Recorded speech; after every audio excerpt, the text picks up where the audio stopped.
పరుల సొమ్ము పామసొంటిది అంటుంటారు కదా, అట్లా అనుకునే నియతివంతులు నిన్నయాల నూటికో కోటికో ఒక్కరు ఉండొచ్చు.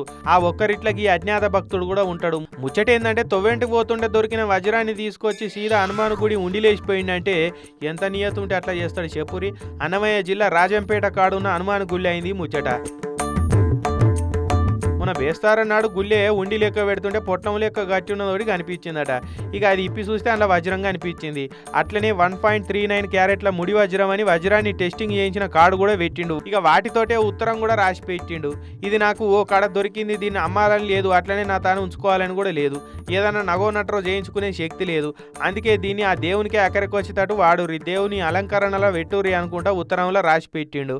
డైమండ్ రాయి కదా, ఒక వాల్యూ గల కార్డు, లెటర్ మాకు ఇది దొరికినది కాబట్టి అది పనిచేయలేక నేను స్వామివారిని సమర్పిస్తున్నాను, మీరు దీన్ని స్వామివారి విధంగా వాడుకోగలరని ఆశిస్తూ అని వేశాడు.